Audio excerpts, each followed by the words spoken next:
Welcome everybody to the Free Flow Podcast. Your host Tyler and Mitchell here. Mitchell, how you doing, man?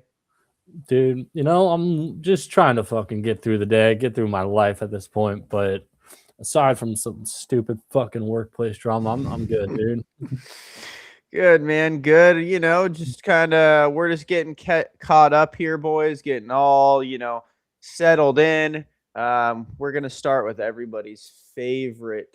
What about Everybody's. what? Oh, real quick, what about you, dude? I never Oh, asked. dude, I'm good, man. You know me. My life doesn't change. I've just been playing some WoW. I've been vibing. I've been working. I actually got a raise at work yesterday, so I was like, nice. Thank Gang you. shit, A dude. nice little 10% raise. So I was like, Oh, hell yeah, baby. you don't even do anything, dude. That's fucking lit. Yeah, I was like, all right. And they're happy because I built them like a sick app yesterday. So I was like, yeah, I know, I'm him. I'm that guy. But yeah, let's get into it, dude, because there's been like quietly a lot going on in basketball for us. And I know we have other stuff we want to talk about this podcast. So let's just get into it. Unfortunately, again, everyone knows we are a Charlotte Hornets podcast. We are sponsored by the Charlotte Hornets. But let's just start with them, man, because you and I said like if they needed to make a run, they needed to take their Need to they be needed now. it needed to be now. They needed to beat the Sixers. They unfortunately fell to the Sixers. The wheels kind of fell off against the Celtics. They lost by 25. That was a whooping. I mean, they got it back last night, but yeah, I Yeah. saw this the other day, or somebody said this last night, and it might hold true.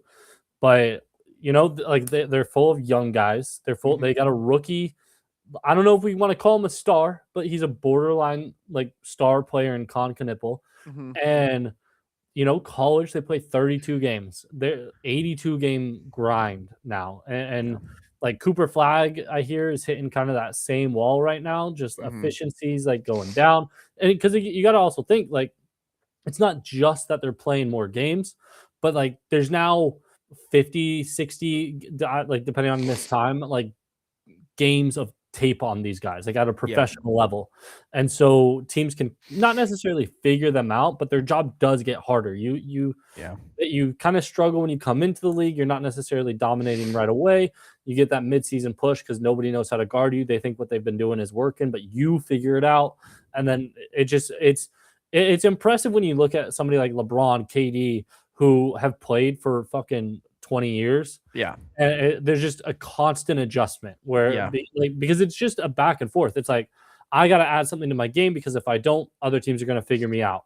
And so, or you just got to be purely unstoppable as like someone like Shaq, where just it doesn't matter if you figure out how to stop him, he's still going to get his points. But Yeah. it's like for rookies, they're literally in that moment right now. Mhm. And so I think they're struggling again. Their season's so much longer now. Like Mhm. games are longer, seasons longer. It never stops. Yeah, I agree. I still have faith in them in the play-in. I Mhm. think both of us do. Miami and Orlando suck. I think the Sixers and the Hornets are going to be the ones to make it out of the play-in. If the Sixers are even in it, it's starting to look like they probably will still be in it, depending on Toronto. But yeah, Miami's still struggling. They lost to the Pacers a couple nights ago. The Magic got absolutely blasted by the Raptors a few Yeah, nights ago. Hawks are still on a tear too, so they've kind of separated themselves. Yeah. Not quite. Like again, they're still a game and a half out of the 7th seed, but they're A game and a they're half with making like movement. 5 games left is a lot more than it looks. Yeah, exactly. And so just wanted to say that. God damn, No, there's really only like 6 games left. That's yeah. crazy. Mitchell and I were texting about. I texted him after the Sixers lost, and I was like, "Our boys didn't do it." And Yep. I mean, we said it. We said like if they were going to start the run, the Sixers game was going to have to be it because instead of being, let's say, even if they did lose to the Celtics, instead of being a game and a half back, they would be A game half a back. game back. Yeah. So, it's just Oh yeah. It's that's that team. yeah, that stuff's rough. The Lakers have pretty much, I think, They secured solidified. the playoff spot They yesterday. secured the playoff spot. I'm pretty sure. Again, 2 games to go. 6 games left. It's tough, and they have the tiebreaker against everybody below them. So it's like Yeah. it's really them or Denver. And Yeah. we're almost the rest of these games. We're going to see who they play. Like, are they playing Minnesota? Are they playing Houston? Because again, those teams are a game and a half Yeah. behind Denver. So I feel like that is mostly locked up 3 They through play Oklahoma City 6, but twice, but I have faith in the Lakers to probably split those games. especially if Um, OKC rests a game. yeah, like, and then they play Dallas, Golden State, Phoenix, and Utah, which I have faith in them to at least win 3 of those 4. And I think as long Yeah. as the Lakers only lose 2, they're pretty Yeah. much solidified in that spot. So the playoff picture is starting to shape up really well.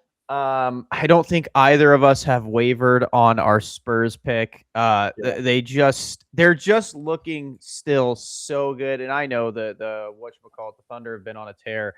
But the Thunder are like, in my opinion, dude, they are like the least scary, Mhm. dominant prior champion Yeah. ever. No, literally. Like again, and I think part of that is we know the Spurs are there and the Spurs are 4-1 on them against them on the Yeah. season. So it's like you're 2.5 games ahead of the I mean, there's a shooter's chance. Like I said that just a second ago that the Lakers might get arrested Thunder, but if it's a 2.5 game back, like by all means, the Spurs could snag that 1 seed. And if the Yeah, Spurs very, snag the very 1 seed, fortunately, yeah. like I mean, that is massive. Wemby, if he wins the MVP, he's winning the next fucking 7, and he's winning every Defensive Player of the Year award that he's eligible for. Yeah. But like, he's gonna win MVP if they somehow finish as the 1 seed because they've been quite a few games back.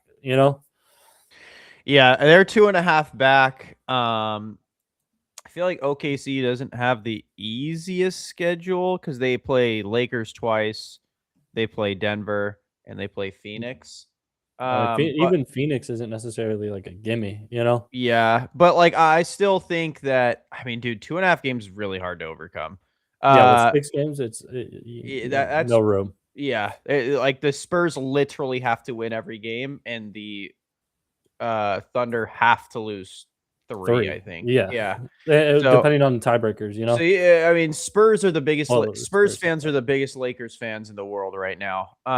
yeah, But I mean, again, I don't think it really matters. I think the Spurs are I got the Spurs still. I mean, nothing's really changed too much in our playoff look. Everyone below the play-in the East has been eliminated. There's not going to really be any surprises. The only surprise could be the Sixers making it out and swapping with the Raptors, which I just don't see it really. yeah, I think we both looked at the schedule and said the Raptors have like the easiest schedule by far, which yeah, they do.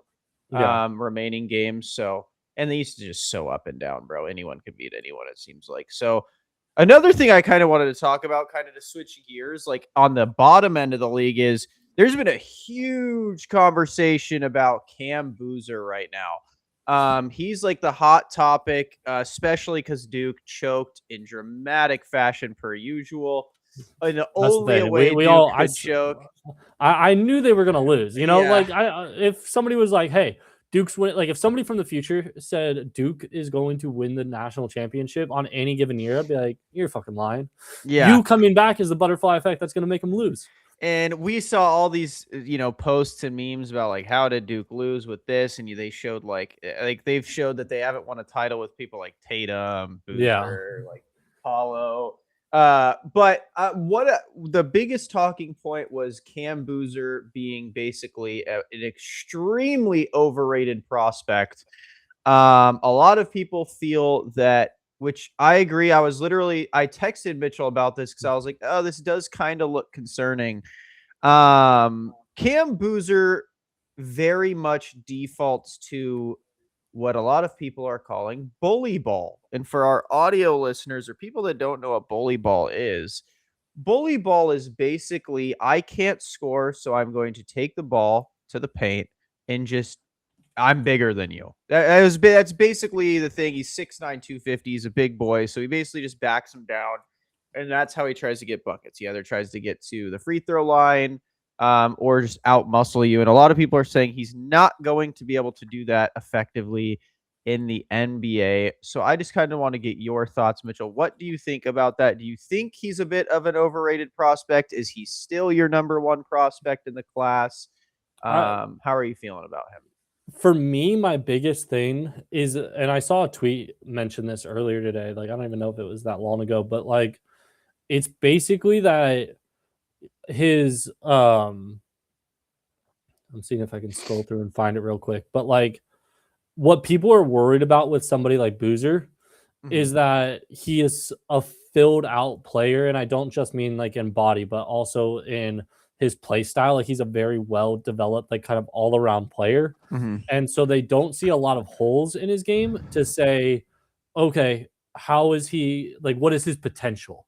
Yeah. And so it's like I think he probably has the highest floor. He might not Okay. have the highest ceiling. Okay. And maybe if you're like again, this is supposedly like a really good, really top heavy draft. Maybe not top heavy, but like a really good like first 4 picks, 5 picks or so. And if you're trying to get a generational player, maybe you're like Cam Boozer, really fucking good. Don't know if he's generational. I could kind of Yeah. understand that. But this dude is 6'9, 250 of college, like at 19. Yeah. And so do I think he grows more? Not necessarily. But I, I I would say his floor is like his dad, who is an all-star player. Yeah. And like, is he going to be a superstar? Not necessarily. I've seen people comp him to like Kevin Love, and he has to kind of get his shooting together. But I mean, he is shooting I 40%. mean, what people don't realize about Kevin Love, bro, is he was a bona fide superstar. Like he was legit in Minnesota. 55 double doubles in a row. Like that, Yeah. like I saw somebody say it the other day, and they're like, "Would you be happy?" And I'm like, Kevin Love is a 30 and 15 guy in the modern NBA. But like, and he was a good passer. Like people Yeah. like point to his like his outlet passes specifically to like LeBron and whoever else on the break, but like he was more known for it in the Cleveland days, throwing it out to LeBron.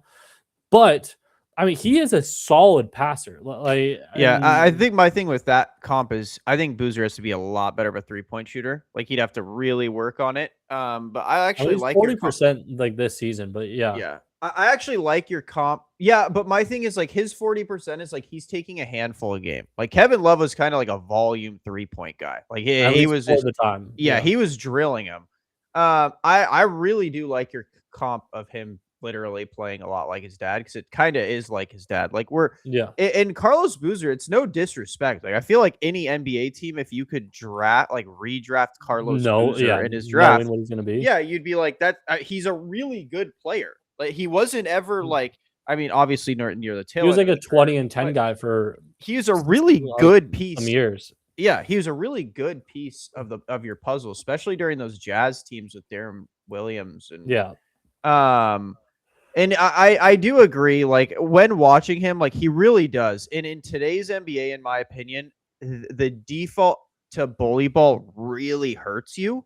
I think you need to be able to default to being a shooter. I think every player, like if you want to survive in today's NBA, your default should always be okay. I need to shoot. Like if something's off, I need to be able to shoot.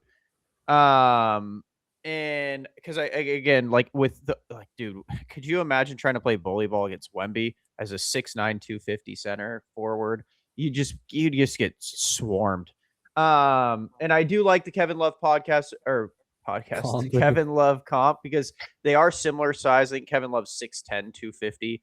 Yeah, something like He's that. an inch really doesn't mean that much in the NBA, No, especially inch doesn't mean anything anywhere, dude. yeah, Like, seriously. exactly. That's nothing. And I agree. I don't think he's the highest ceiling. I think, in my opinion, that's AJ Devanza. I think he's At got least offensively, yeah. yeah. I think he has a ridiculous ceiling. If not Darren Peterson, I think those two just have crazy ceilings. Because they're guards. I think if you're a guard, Yeah, inherently you have just a higher ceiling. Um, like what I mean is like that point forward position because you could just play so many different positions. Um, I did see someone say that Cam Boozer, like if he were to be in Indiana, like him and Halliburton, because he can run the pick and roll too. Like him and mhm. Halliburton would be a pretty nasty combo.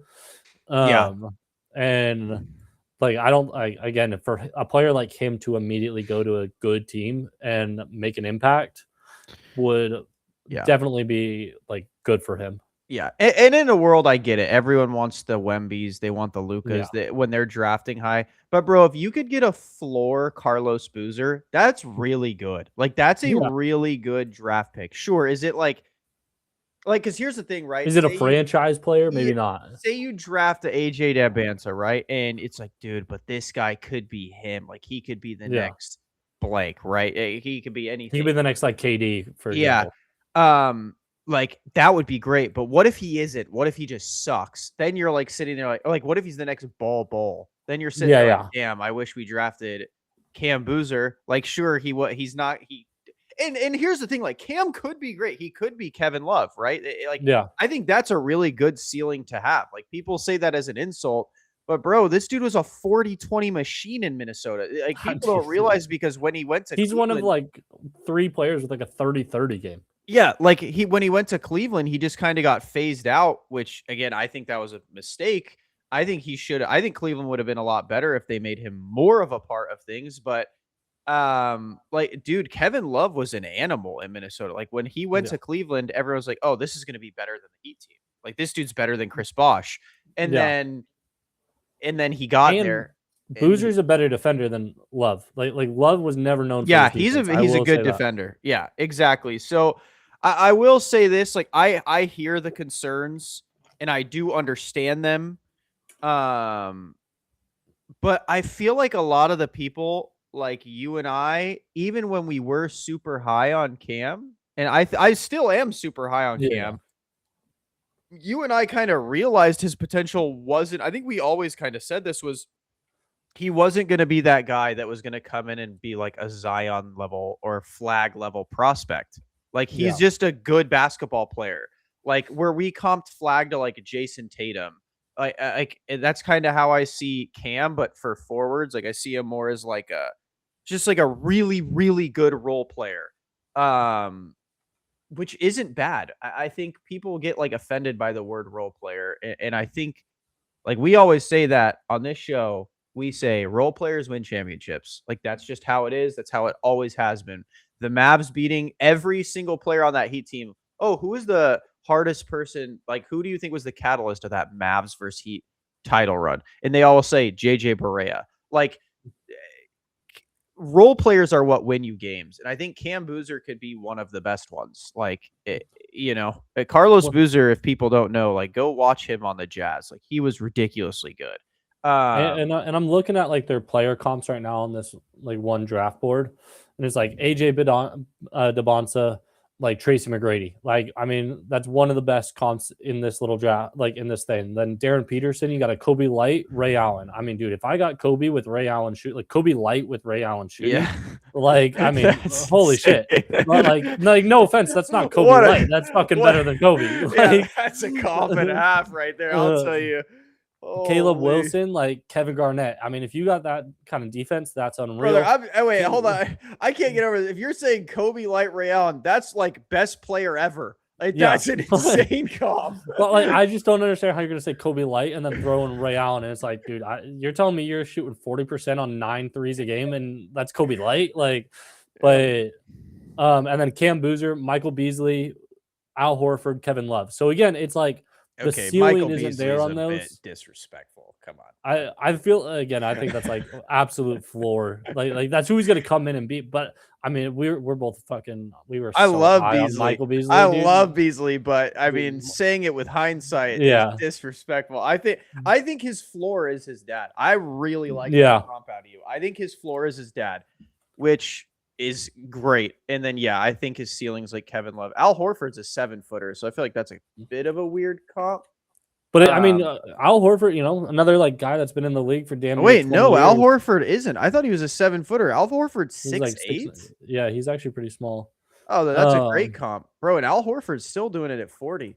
Exactly. Like, so if he could fill out a career like that, dude. But again, look what Al Horford learned to do in the tail end of his career, which is shoot. Yeah. Like I feel like, dude, in today's NBA, you have to. And this isn't disrespectful, Cam. Cam's shooting 40%. My issue with Cam's shooting of 40% in college, bro, is he's only shooting like 3-4 a game. Like against St. John's, he shot 1 a game.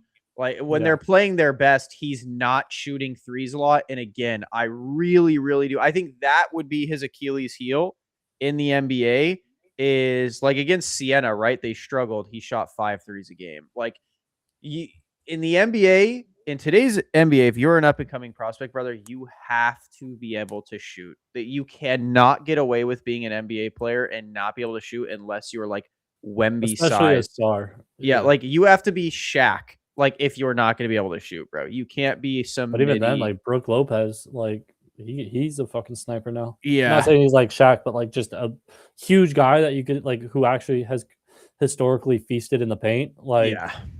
Like he you have to be able to shoot, in my opinion. But yeah, I still think Duke. I mean, depending on how this draft shakes out, I know everyone's gonna want like Dibanza first. Like I get it. Like him, Darren Peterson. I know they're probably gonna be, especially after. damn Darren Peterson has a 6'10.5" wingspan too. That's actually pretty Bro, nice. he's kind. The more I've been like looking into him, like bro, he's 6'6", 205. He's a big boy. Like he is a big boy. Like I don't like his 3-point percentage. I also don't like Dibanza. Dibanza shoots 33%. I Yeah. think that's like really underrated. And that's my thing, right? Is with Dibanza, like I know he shoots more. He also has a 7-foot wingspan. This dude's just a freak. Yeah. Um, but like we are, kind of going after Cam for his 3-point shooting, but bro, a lot of the guys in this draft high are not very good 3-point shooters, and that's why people like Darius Acuff, who's 6'3", I get it, like everyone wants a 6'9" point guard now. Yeah. But dude, Darius Acuff shoots 45% from 3, and he was like a volume shooter. You know how insane that is to shoot 45% from 3, being a volume shooter, averaging like 30 points per game? That's absurd. It, it is, though I will say, like, not like again, somebody like that is gonna be successful. But I will say that like there's a lot of what I've noticed, I heard this like probably a decade ago, and I've just like found it to be true essentially, is that if you are a good free throw shooter in college, like that's actually the best way to determine if you're going to be a good NBA shooter, because essentially what it means is that like your mechanics are there and that you can be taught to like shoot at a high level. Okay. But if you are, and like none of these guys are like abysmal free throw shooters, like they're also not like spectacular, because it's like if you were shooting, or like for example, I could look at Cam Boozer, 62% free throw shooter, like that's rough. And if you're like he's shooting 40% from deep, like for the season, but he's taking like 2 a game. Hold on, what the fuck? I'm looking at somebody else. I was on the wrong Cam Boozer. He's shooting 79% from the free throw line, which again is like okay, but not great. But again, like 3.5 threes a game. He's making 1.5 a game. So that, sometimes 2 of 5 kind of thing. Sometimes 1 of 2, 1 of 3. Yeah. But it's like if any of these guys were like 88% free throw shooters, I would just say like they're gonna end up being a near 40% 3-point shooter. But unfortunately for them, none of them are like quite there, Yeah, it's one of those things where I just I understand like a lot of people are gonna go for Divanza. I think he's like unanimously the best pick in this draft, him or Peterson, just because their ceilings are ridiculously high. Yeah. But I will say, man, like I do like Boozer. I think he's super underrated. I think they're always underrated when they don't have a crazy ceiling. I think it's just one of those things where he's also a really good defender, and people don't care about that as much. Like I feel like NBA teams are like, we could figure that out. I also just think defense in the NBA is like pretty. I don't want to say lazy, but they play a lot of zone now, or they do a lot of switching, which makes it easier to cover up bad defense. And apparently they don't even pay attention anyways, because they say Luka's a bad defender, even though his defense this year has been phenomenal. So who cares, I guess.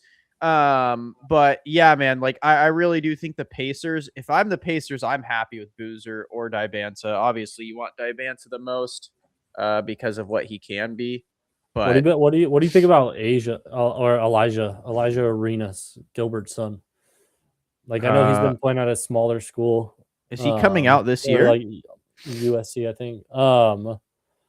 Yeah, maybe. I don't know if he is. Like Elijah Arenas.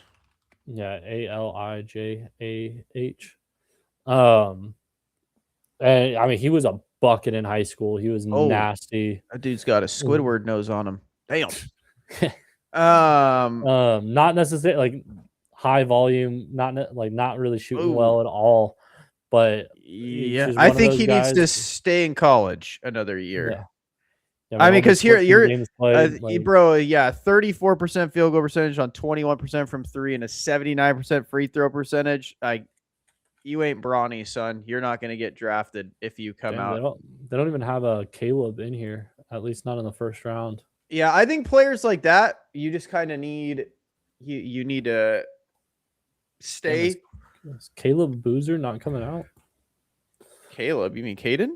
Caden, yeah. Is that how do you? No, I think he's staying another year because he wasn't very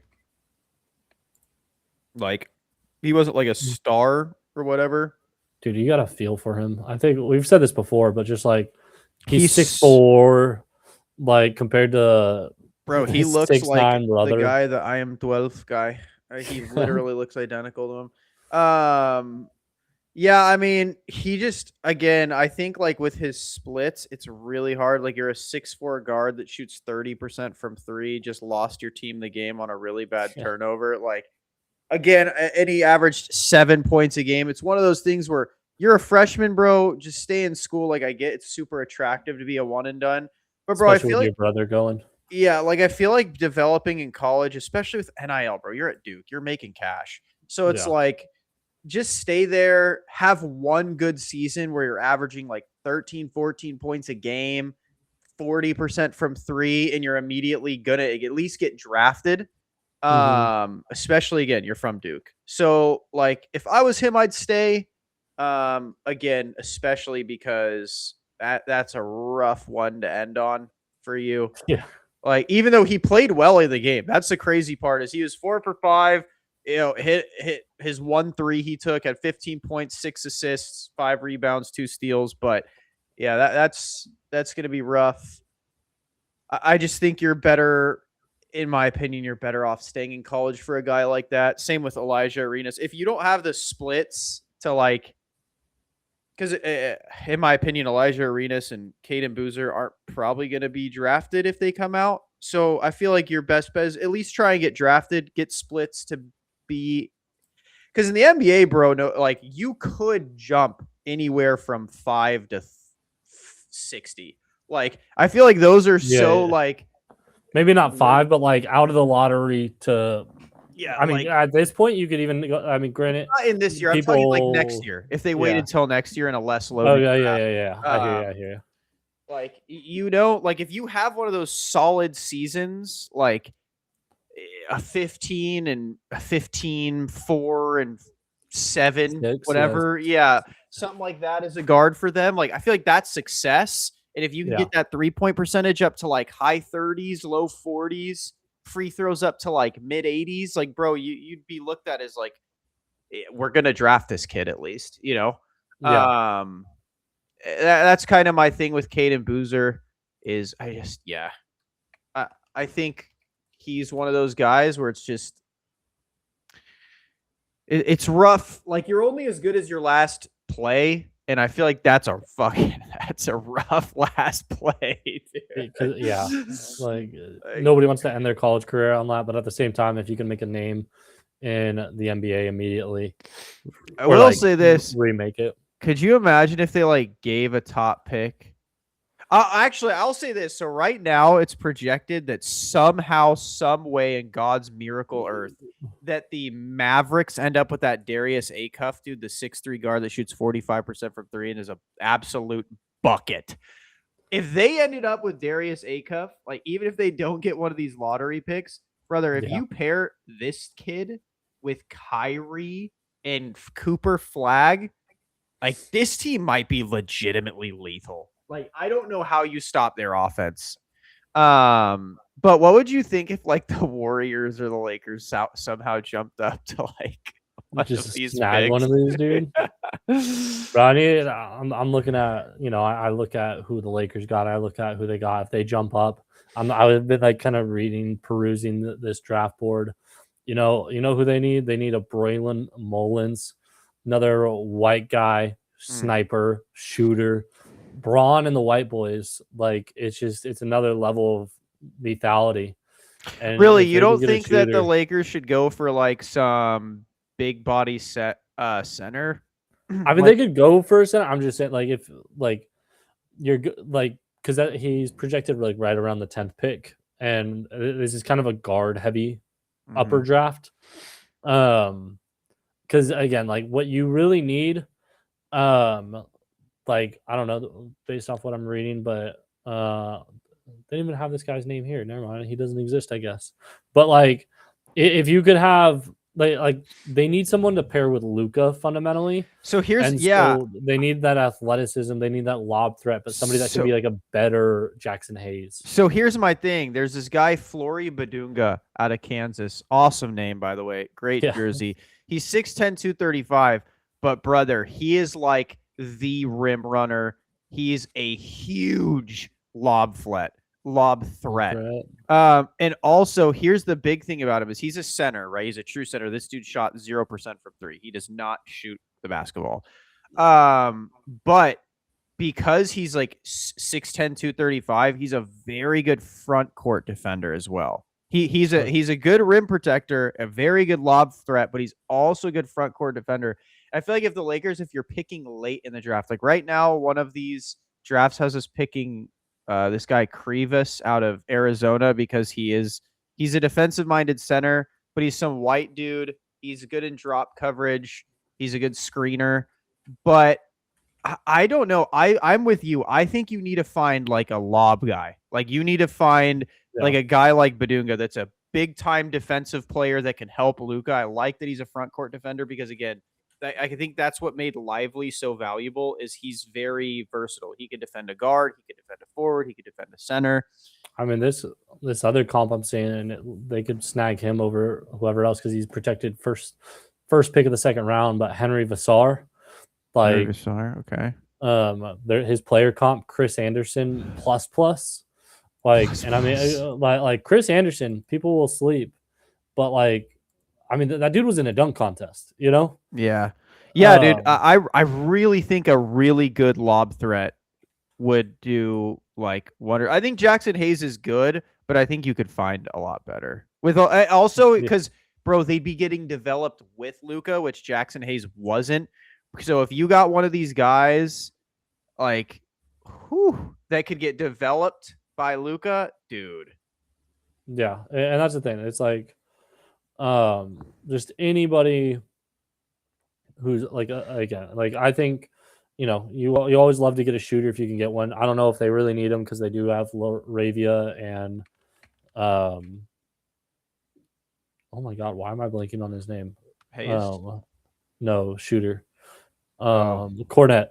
But like if you could get like if you want to prioritize a big man, again, just an athletic big, maybe a power forward type, like somebody that could like again be a little bit more of a elite defender on the perimeter kind of thing, and not just like not more of a Jackson Hayes than of a DeAndre Ayton, you know? yeah, yeah, I could see that. I really want, dude. I wish they had bro. They need a DeAndre Jordan, a prime Literally. DeAndre Jordan. That dude would look like he would look like prime Dwight Howard if he played with Luca. Oh yeah. Like if they could find a player that is like that, like, dude, I really think if they got someone like that, like I really like I like that guy from Kansas, Badunga. I think he could be Yeah. legit for them. But yeah, we need to get Luca a big time lob threat. Um, Avoid people with injury history, dude. Come on. Like yeah, get the most injured guy you could find. Um, but Yeah. So we pretty much wrapped up the NBA. Is there anything else you want to talk about the NBA? Like any other surprise? Do you have a surprise team? Do you have a dark horse team that could make a run? I mean, my dark horse team honestly would be the Lakers. Like I don't feel like they're a I favorite to win anything, but they could. they're. I don't think anybody necessarily takes them seriously as like a title champion.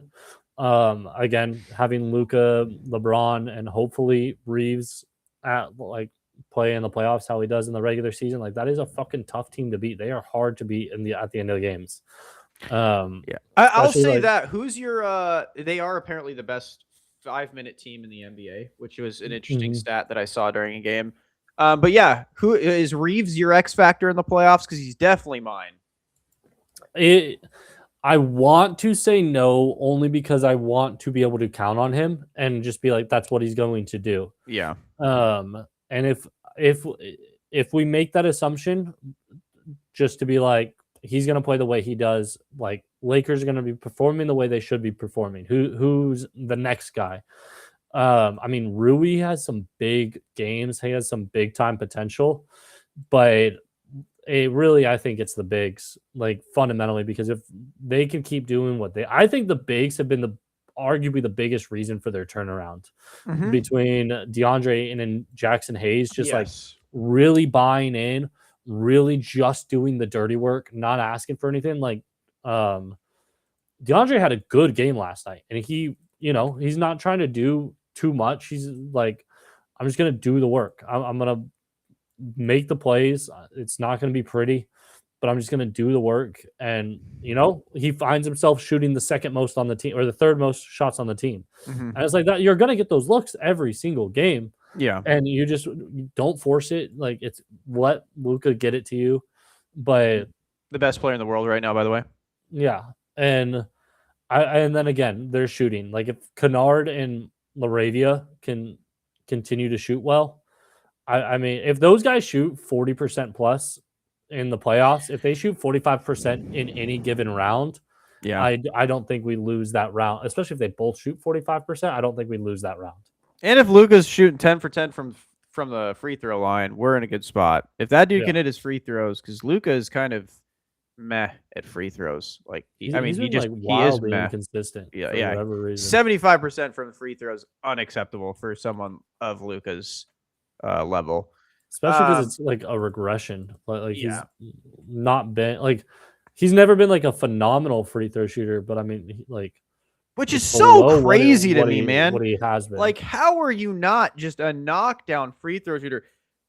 If you're a superstar in the league, like I was going to point to LeBron. Like LeBron's never been, I guess, phenomenal at free throws, but bro, I swear when he was with the Heat, this dude was like a knockdown free throw shooter. Like Mhm. I mean, it says he was in the high 70s, but I feel like it was I feel like at least in the postseason, the dude didn't miss free throws. Like, but yeah, man, what happened to the days like Ray Allen or Kobe where they were legit just free points? Like, just hit your free throws, bro. Like, just practice them, please.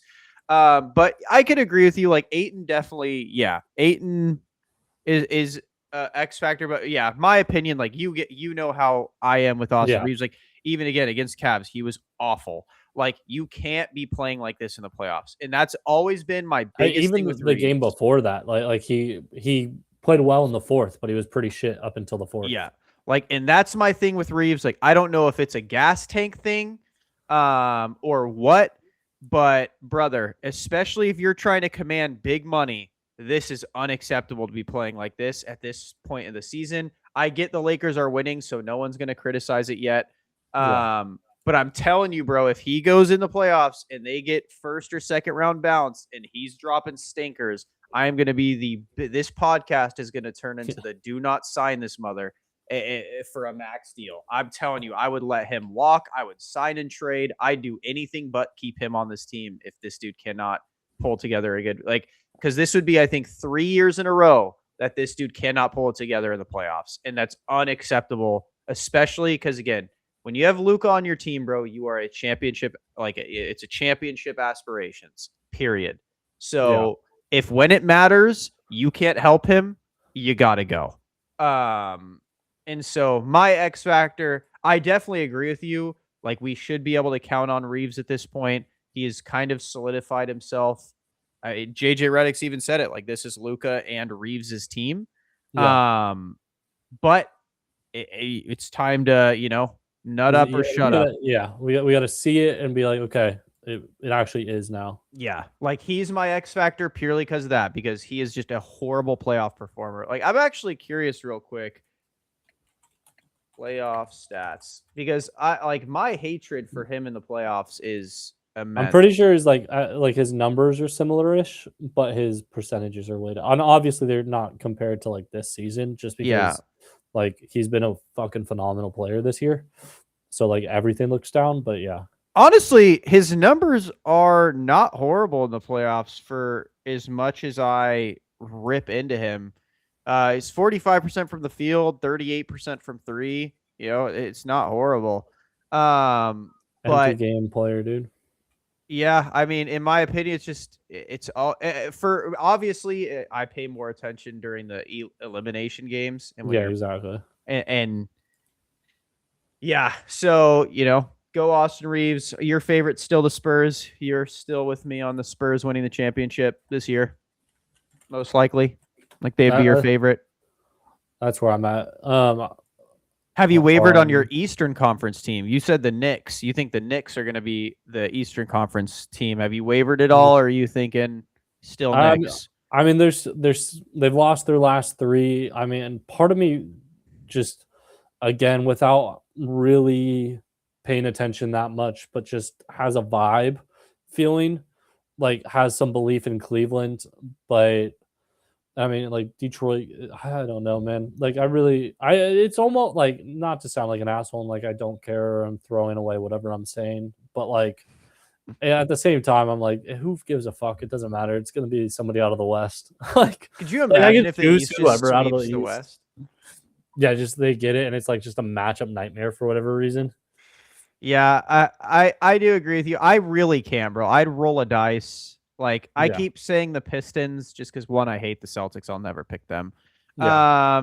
And two, I just kind of want to see the Pistons prove like us wrong in a sense. Yeah. Because they do, like, during the season, they look like the best team there. They definitely look the best. But yeah, it's just like they have these games like where I just don't.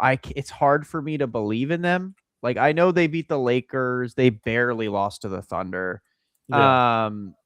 They got slapped by the Spurs. Yeah, I was gonna say that. Actually, the was like Spurs seem yesterday or like a whatever, they just matchup smoked them. nightmare.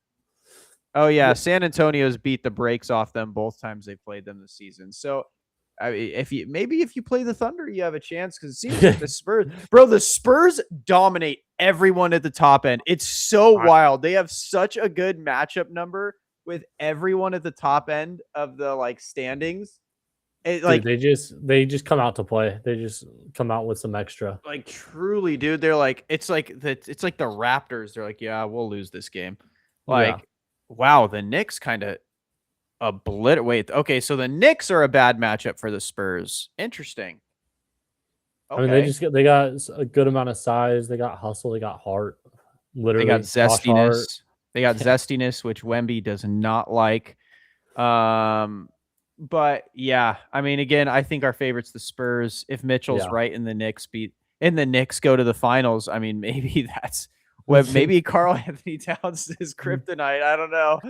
Could you imagine Karl Anthony Towns getting a championship? I genuinely think that might break your heart if they play the Knicks and lose to the Knicks, and Wemby loses his ring to the Knicks. I think you'd be like, how in the world did this happen? I feel like Cleveland, it would be bittersweet for you because you have always kind of been a fan of Cleveland.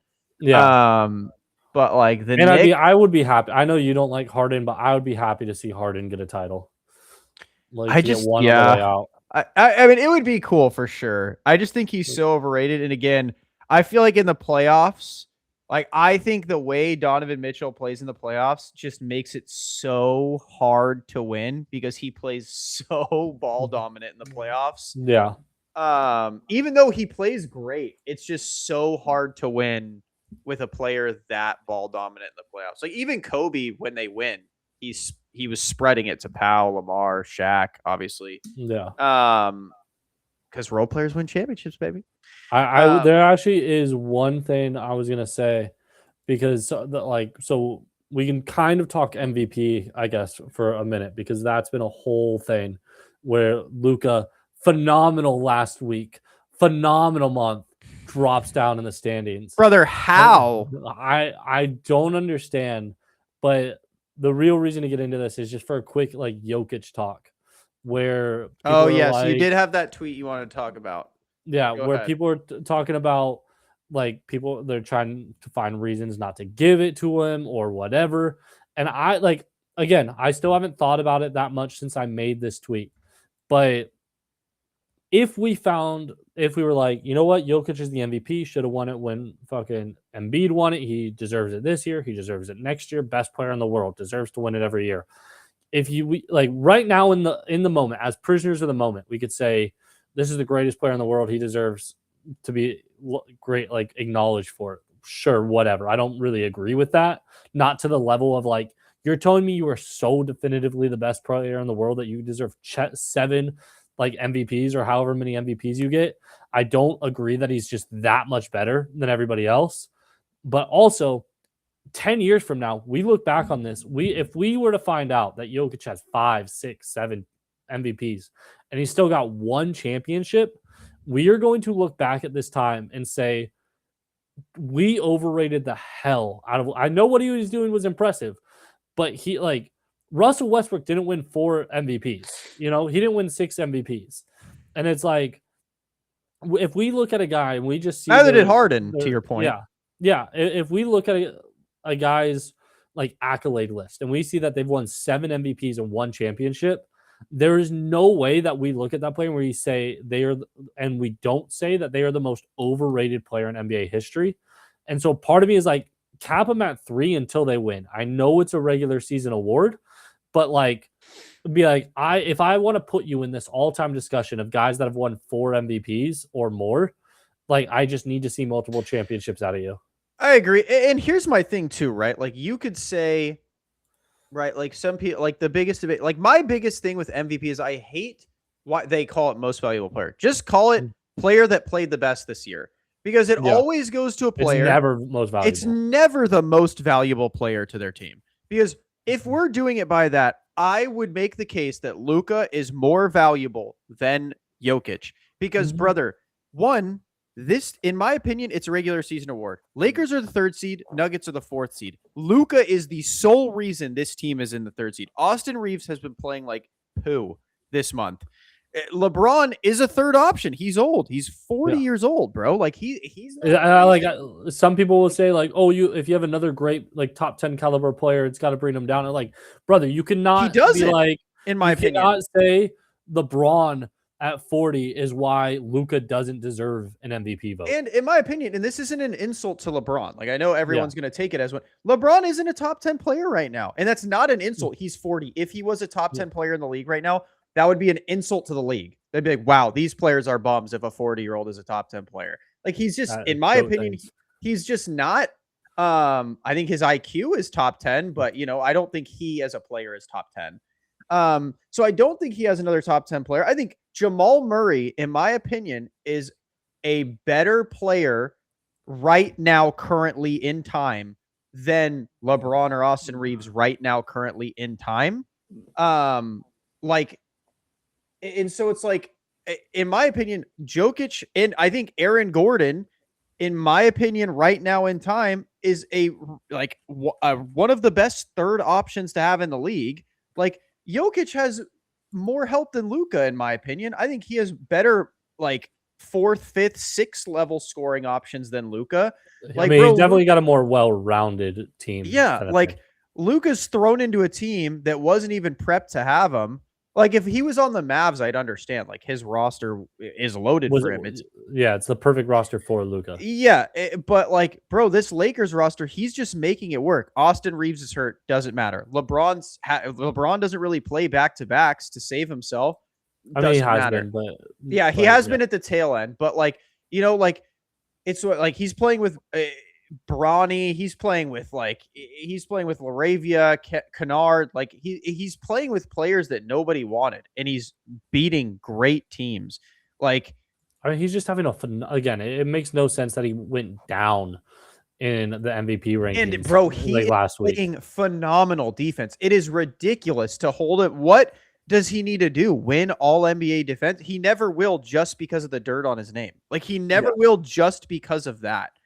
Like, I mean, dude, his efficiency has been nuts. Like he had one bad game, but then 50, 60%, 50%. Like, yeah, like, and that's the thing. Like, I forgot who said it. Oh, I'm blanking. Someone was saying this about like Michael Jordan and LeBron James and Kobe. They were saying like they weren't all NBA defensive players. They played good but like defense. reputation. Yeah, for like a few years, and then reputation just constantly kept up with them. Like they were like LeBron James. Like if you look at his numbers, he was not that good defensively. Like he had a couple. Like he was always been really good at chase downs. Like, but outside I'm pretty sure even like Phil Jackson said that like Kobe was getting defensive awards or like defensive first teams and stuff just because of his name. Yeah, he said that about both of them. I'm pretty sure him and Mike. Yeah. And it's like they were saying like same thing with LeBron. They're like LeBron was getting first team All NBA defense like because he'd make a couple chase down blocks that would hit Sports Center top 10 and then like not play defense the rest of the year. They're like and like I think that's what's gonna happen to Luka is no matter how good of a defender he becomes, his reputation is just you're a bad defender. The dude could become prime Tony Allen and it wouldn't matter. Like I mean, I've been saying it for years because like people were cooking him 2 years ago when he was like making that playoff run, and they were like, he's getting cooked because he like they fucking had that drive-by stat that they like made up out of nowhere. Oh, yeah, and it's like he gives up drive like those are purposely given up because it goes because it goes right to either Daniel Gafford or Derek Lively, but it's like he's always been at least the last like 3 to 5 years like a phenomenal post defender, kind of like Harden. Like Harden is one of the best post defenders in the league because he literally is just a big body with quick fucking hands. Like like and so he like people challenge him, but again, like Harden's like a 6'6" guy with like fast hands and a solid build, and so like people back him Joe down. Johnson type deal. Yeah, and they're like they try to back him down, and they realize, oh shit, I can't back him down as easily as I thought. And like Luka's been that same thing when he's kind of down low in the post, but then also like the drive-bys are like again manufactured, just as you said. Like it's a drop off to the next guy, and but he like will stay with these guys. He will do these things, and it's like he is a good defender, but people see him get blown by once or twice, and they're like, oh, he's ass, and it's stayed with him forever. And that's the thing is, it's not like people again. They have to realize, bro, the NBA is not ISO ball anymore. It is not early 2000s. It's not the early 2000s. It's not the 90s. It's not the 80s where you're getting these ISO. It's not the All-Star game where you're getting these ISO things. Like literally, if you look at these like mock drafts, you'll see centers get talked about. This guy is very good at drop-off coverage. He's very good at drop-off defense. And then you have to look up what drop-off defense. I'm assuming a lot of you don't know what that means. It means when a guard drops off a defender, aka gets driven by and drops off a defender for you. How do you play it? And that's what it is. It's not oh my God, Luka's just not playing. The reason he stops is because how a basketball court works is one guy will drive, another guy will take that spot. So if this guy starts following, they can kick it up to this top guy wide open at the 3-point, and he has a free shot. So Luka goes, oh, you're driving by. Okay, drop off. Now this guy's no longer an option. His 7-footer standing right there, and it's perfect.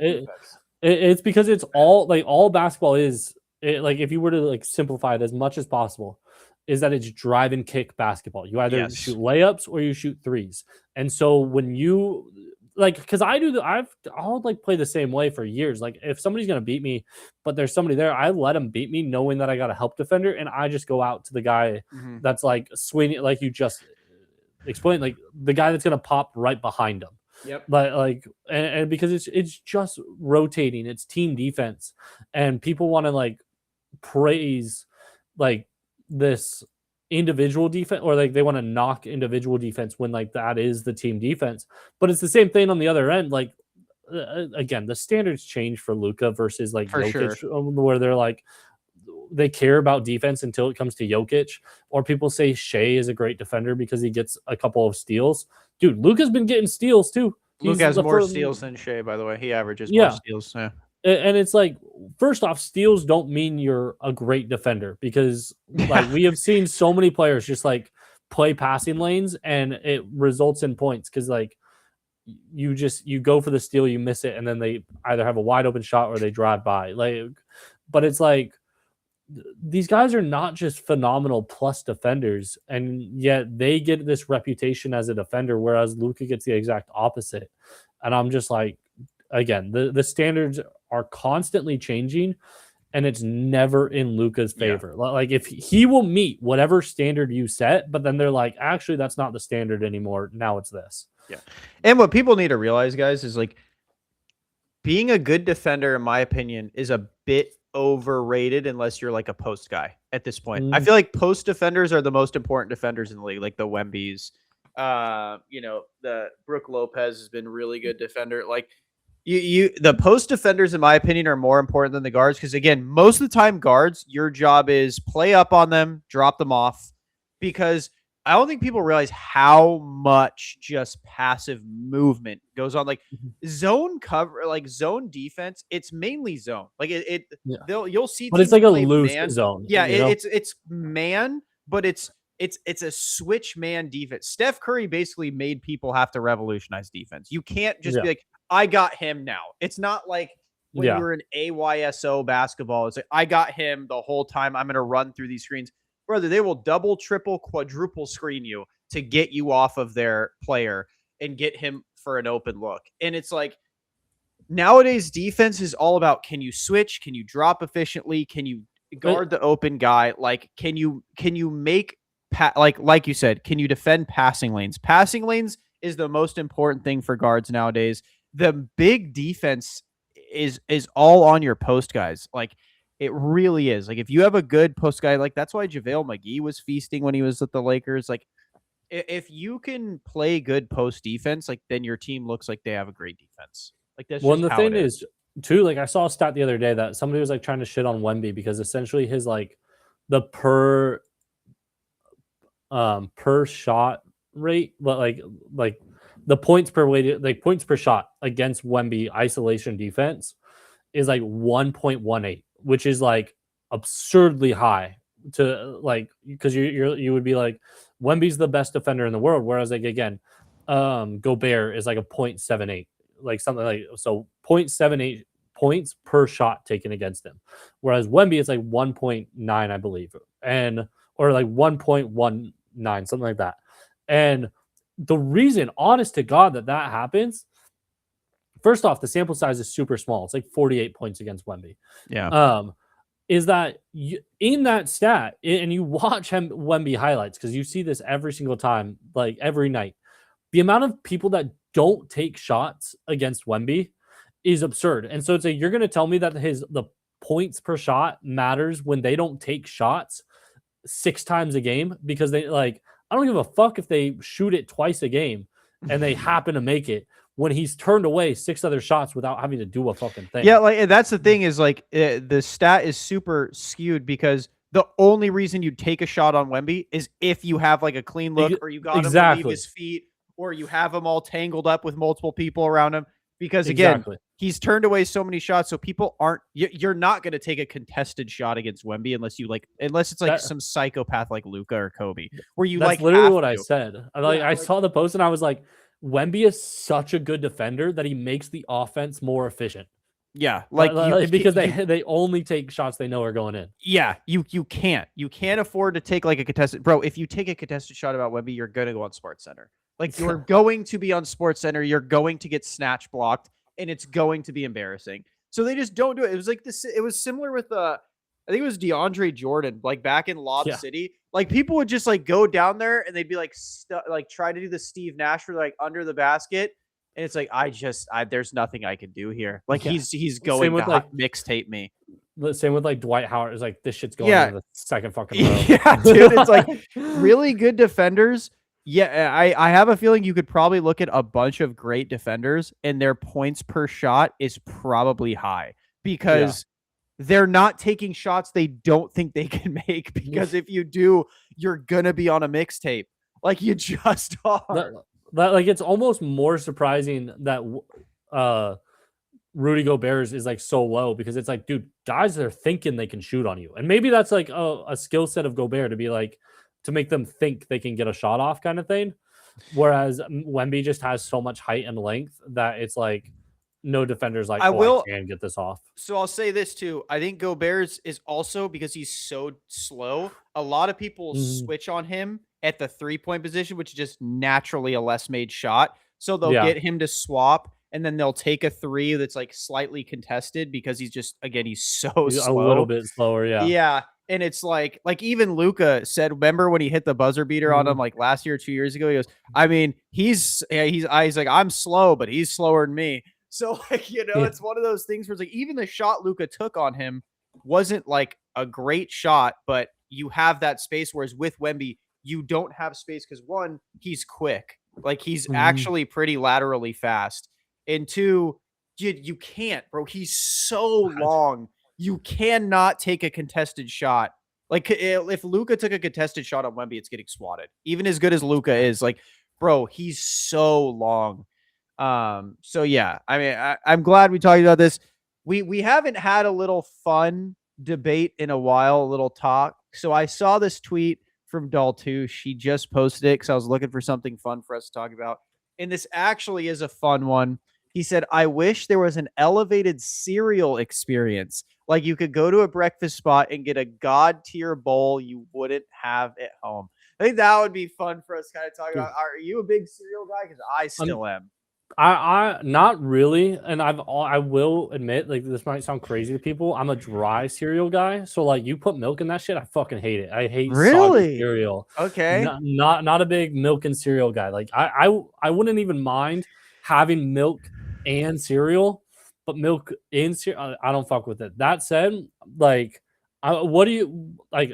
Explain to me, like, what is an I've elevated cereal I that's what experience? I'm saying. Like, I've always thought about this because I remember talking to Caprice before where I'm like, dang, I wish there was like a cereal bar, right? Where someone just, but that's the thing is like how like the best cereals are just garbage, right? Like, it's Mm. just like They're Captain so Crunch, unhealthy. it's Yeah, yeah. Cookie It's Crisp. Like, insane.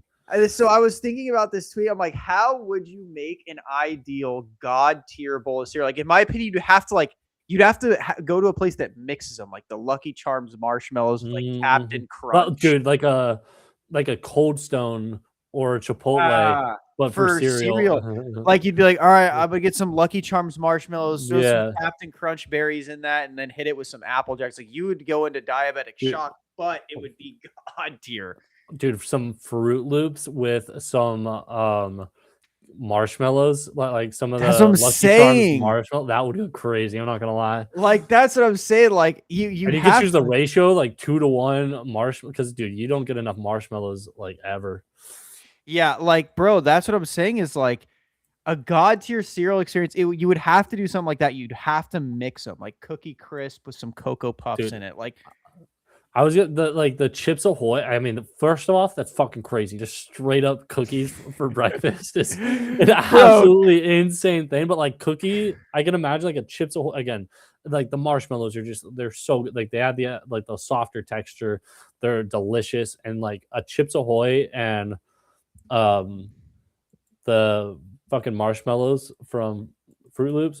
Like that might be, yeah. or not from Fruit Loops, from the other one. Like that could go hard too. It's a little different with like a full on Chips Ahoy cookie, but I could be fire.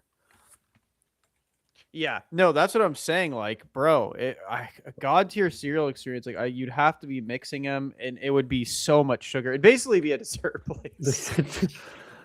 Dude, I genuinely like don't even know. I mean, yeah, it would have to. I mean, you go to like some ice cream places have like a lot of cereals, you know. Yeah, Like I've definitely seen like Fruit Loops and um stuff like that there. I mean, dude, I'm not gonna lie, like the kind of basic, but dude, a good honey nut Cheerio, Honey Nut like Cheerios are fire.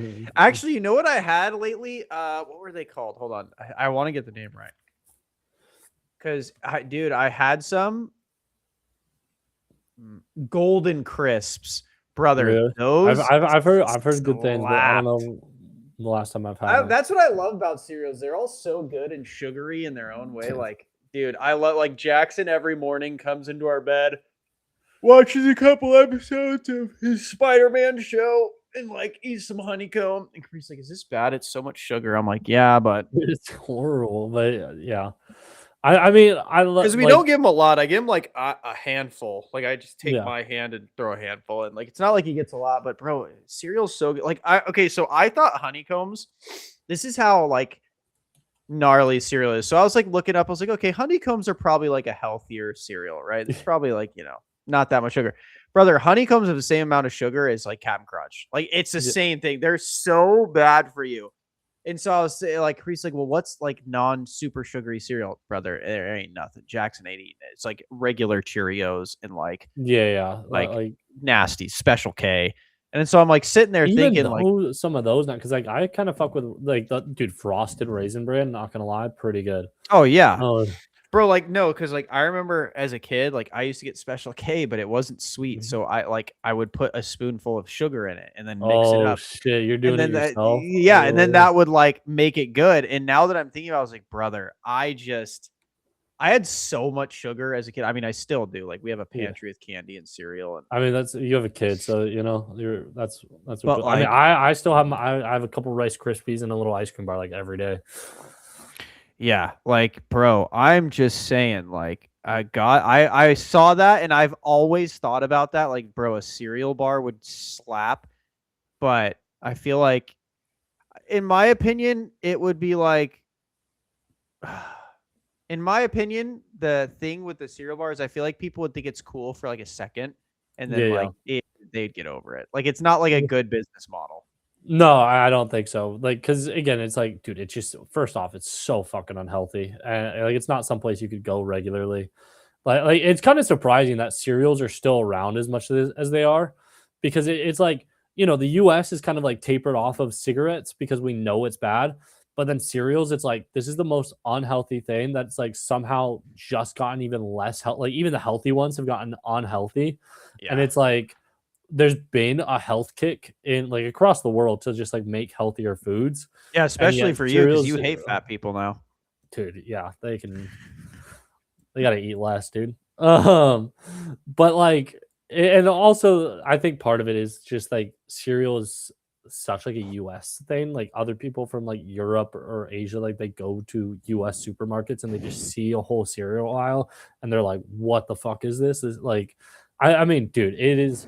I was thinking, I heard like I was listening to some other podcast and they were talking about cereal this last week, not like as wild as it is, but I was thinking like when I have a kid, it's like just try to keep cereal away. Just never introduce. Be like if you go to a friend's, sure, because I same as you, dude. My kid gets cereal, I'm gonna be like, oh hell yeah, dude, cereal now. I'm a cereal guy. Yeah, Like, bro, have you seen Ted Lasso? no, no, no, I have Oh my not. god, there's this scene where he like because he's in the UK obviously, so he Yeah. pours like cereal, but it's like one just big square of Okay. if frosted shredded mini wheats, like those things. Yeah. It's like a wheat square. Okay. And so there was a scene where he pours it and he's like, "What the hell?" Like he's like, "What is this? Isn't cereal?" And he, like pours milk on it. And so he like his buddy, Coach Beard, asked him, like, "How was your breakfast?" He goes, "It was good. I ate my piece of cereal and I'm good to go." And I was like, dude, I was Just thinking like about some that. Like, ramen ass I cereal, wonder dude. how because I haven't traveled as much as you, so Yeah. cereal just not a thing. Like, Not nearly like they might like they'll have cereal, but it's like basic stuff where again, it's like it's a candy store in the US. Like yeah, you go it down that is. aisle, is there's so many different colors, there's so many like I remember like when I It's like worked at it's the HEB candy shop.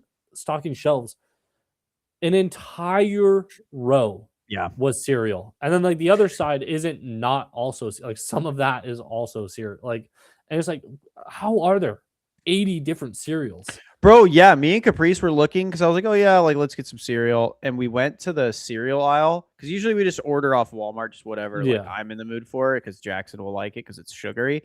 Yeah. Bro, we went. I was like, bro, everything's a cereal. They have like Oreos, Reese's Cup Dude, cereal, again, just fucking straight cookies for They're like breakfast is only insane. marshmallows. I'm like, why would you give this to your child? Like It's like, I've seen, bro. I saw Sour Patch Kids make cereal, oh my which god. sounds disgusting. Sour milk cereal, like, Yeah, that and they make multiple flavors, and I'm like sitting there like, why would you want this cereal? Like, again, like I'm looking at like these Oreos, these cookie crisp. Like again, it's just again, straight they're up cookie. probably amazing, but it's Yeah, dessert. yeah. It's not breakfast. Like, it's dessert. Like, and that's what I'm saying. Like, if you made a cereal bar, you'd have to label it like not a breakfast place. Like, Yeah, it would be a dessert place. yeah. Like, cereal's so You sugary. you could make like an IHOP that has just like a special, like, they also go hard on cereal. Like it's not like necessarily their main thing. Like it is a whole breakfast place, but be like, we go because we might get something, but they also have like a bunch of cereal. Like Yeah. maybe you could do something bigger, but and I say this like I'm shitting on cereal and how unhealthy it is, as if I don't like wasn't having Pop Tarts every fucking day. Like, I mean, Yeah. Pop Tarts are fire too. there's so much sugar in breakfast. Like, it's so fun. Like now, my breakfast is like my healthiest, most staple meal that I never change, and it allows me so much freedom throughout the rest of the day to kind of eat whatever I want. Whereas, like when I was a kid, it's the exact opposite. It's the least healthy meal. It is just getting Oh me yeah, my jacked up breakfast on now sugar. is the same pretty much every day unless I'm out of something. I have a banana, a Cliff Bar, breakfast sandwich, and then an acai bowl with granola. There you go. That's fire. It's like 800 something calories. It hits a lot of Mm, macros. mine is chicken. It's usually probably like 80 grams of chicken, just because that's what the pieces come. Um, like maybe 100, maybe 120, but it's just like anywhere in there. And then I have broccoli, like a couple heads of broccoli, and then low fat yogurt. And so my breakfast is legit like 250, 300 calories. Like Yeah, your sometimes breakfast I'll sounds have awful. sometimes I have some rice, or I have like eggs, but like very rarely, because again, I've been trying to lose weight, and I've lost a Yeah. lot of weight, but it's like, as much as I would love to like fuck with rice and eggs more, like it's just too many calories for Yeah, how like I'm for trying to start people my that day. were worried about my child that he gets a little bit of cereal in bed. His Yeah. breakfast is actually really healthy. Like, he'll get out and then he has toast, fruit, like whatever fruit we have at the time, cuties, strawberries, grapes, whatever. And then he'll have eggs. Like, that's his Yeah. actual breakfast. Like, he has like a handful of cereal and milk, and then he'll come out in the living room and my wife makes breakfast that's really good for him. Like, which is great. Like, I am happy because, well, as a kid, I ate like shit. Like, I Yeah. ate so bad. Like, And it's all about just like, again, like trying to like make it a little bit of a cheat code, like just yeah, the easier you make it, like when you're young, the easier it is yeah. when you get old. Like, if Jackson ever wants sugar, like Caprice gives him like for breakfast, like Caprice will give him this like jelly toast he loves, where it's like her homemade sour bread with cream cheese and jelly on top of it, and like he's like, "Oh, this is the best." And so it's like, Yeah. yeah, obviously jelly has sugar, but it's not like it's cereal. So, Yeah. it's one of those things. So, yeah, I mean, love it. Just wanted to bring that up because I thought it would be fun. Um, but yeah, I mean, that's all I got for us this week. Do we want to Um, do just real quick? I mean, well, we could talk about it more next week, but it'll be over by then. But a little March Madness talk. Like we oh got, yeah, I'm not paying attention that much, but like I mean, we could talk about the Final Four. yeah. Final four right now is UConn versus Illinois, which is crazy that Illinois Yeah. is somehow in there, but apparently Mark Cuban's been giving them a shitload of money. And then Arizona versus Michigan. Um, yeah. Who do you got? Who are I'm you liking? okay. So, dude, just to be able to brag, like I'm an ASU guy. I went to ASU. Don't Mhm. want Arizona to win because of that, but I'm also a LeBron fan, and I'm a James family fan. And I like, by the way, South Bay Lakers in the playoffs, undefeated when Bronny plays. I need a Lakers championship. Braun and Bronny get the win. Mhm. South Bay Lakers championship. Bronny gets the win. And then an Arizona national championship. Bryce gets the win. All James family, they win in they win in college, they win in the G League, and they win in the NBA. Greatest single season family accomplishment throughout any sport in sports history. If they were to win, I mean, Bronny 2-time champion, but like just right away, dude. I would never. You'd get wet. Yeah, I will say I do think Michigan is going to win. Purely based off the fact that they have literally beaten the absolute shit out of every single team they have played. They beat Howard first round by 21, St. Louis second round by 23. I mean, Alabama, their first round is damn near their closest game, and it was a 16 seed. Alabama in the Sweet 16 by 13, and then they just beat Tennessee by 33 fucking points in the Elite Eight. They were just on a fucking tear. And Tennessee beat Iowa State, who is no slouch, by 14.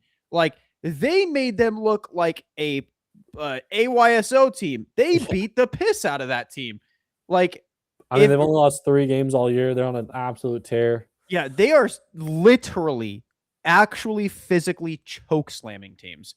Like, in Arizona's on a tear too. Like, they beat the piss out of. They've pretty much beaten the piss out of everyone they've played as well. Like, for them to absolutely slam Darius A. Cup Jr. when he's still dropping 30 and it still wasn't competitive, like, that's impressive. So this game is like, I think whoever wins this game is winning it because they are just absolutely choke slamming everybody they play. Like, obviously UConn had to play Duke, which Duke's good, but I mean, Arizona and Michigan are absolutely body bagging everybody they play. Yeah, I mean, I don't even like it's kind of nuts, but yeah, I don't even understand what's going on. Who is really so good? Like, again, I'm looking at the Michigan roster right now, and it's like, not to say that there's not like good people, and also college basketball stats are like very poor to look at. This Yaxel Lendenborg guy seems like he's the one that's kind of leading the charge here. Yeah, it's tough to see because in college, like, it's so much more. One, it's lower scoring. Two, it's like more team ball, and so you're like, this guy that's averaging 15 and 7 is like the best player in the nation. Not that anybody's saying that, but like, like, he's leading the best team in the nation. But I don't know. I mean, dude, he was 7 of 10 last game.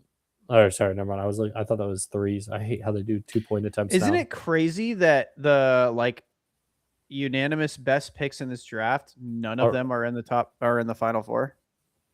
I mean, I think it's hard to win, and it's also because they're expected to do a little bit more. But yeah, it is. It's kind of crazy. It's also nuts that Dibansa. I think they lost. Yeah, they lost first round to Texas. It wasn't his fault. I will say this: I'm not blaming him. That dude dropped 35 points. He went 1 for 7 from 3, which sucks. But I mean, brother, get this man some help. You know who I don't want to win, though? I will say, I don't want fucking UConn and Dan Hurley to win. Oh, you don't like Dan Hurley? Why? Because he didn't choose the Lakers? Yeah, but I'm happy about it because, I'd rather have. Brother, did you see him like headbutt the ref? Yeah, they should have fucking lost that game. What is that? How is that not a tech? Like, shout out the ref for not fucking teeing him up. But dude, if I was a ref, I'd be like, nah, I would have teed him up. No. You headbutt me? I mean, you could do that to the other coach. I don't give a fuck. But you do that to me. You're trying to show off at me right now. But you think I was rigging this game? Nah, I'm about to, though. No, straight up. I'd be like, oh, really? Tech? Because ain't no one going to say anything about it. Yeah. I don't care any of you say, oh, you ruined the game. I'd be like, he headbutted me. What do you mean?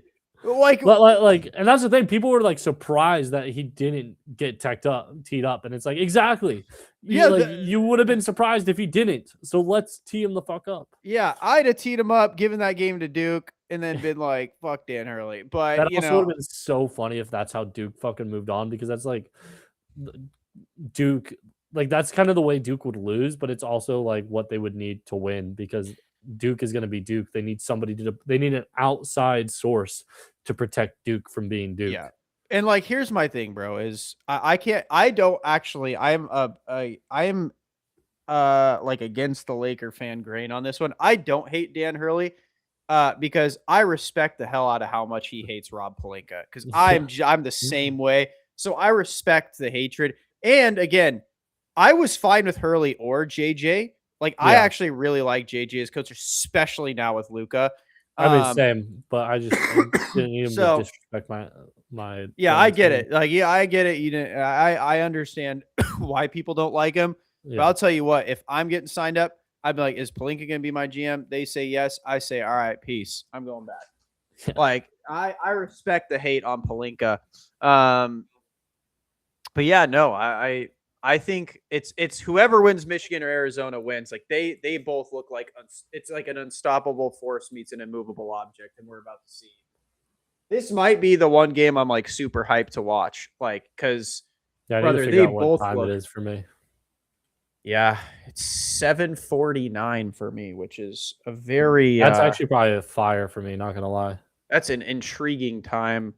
AM or PM? PM. Fuck, that's gonna be like early as shit for me.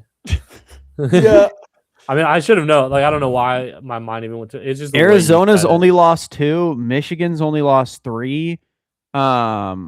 Dude, that's gonna be a banger. Oh, of I a don't know, game. dude. UConn has a dude named Solo Ball. That's a pretty fire name. Might be riding with them now. Yeah, well, they shouldn't have beat Duke. They should have gotten teed up. The refs are going against Duke. Solo Ball shot 0 for 5 and 3 for 11 against Duke. What a beast. He's a junior. Shoot him out. Yeah, he was. Wow. Well, this I mean, it's a doable game for me. It's like 10 a.m. Like, I don't usually wake up that early, but might fuck around. I'll fuck around and wake up early. Yeah. All right, boys. Well, I appreciate you guys sticking in. I mean, these basketball podcasts have just been crazy. We went from heavy World of Warcraft to now we're heavy basketball. That's just free flow, baby. Yeah, we free and we flow. Make sure to like and subscribe on our YouTube channel. Make sure to subscribe if you're on Spotify. I know last week's episode didn't go up. Something happened to the file. It got all messed up. So I'm going to re-upload it today. But yeah, see you guys next time. Peace.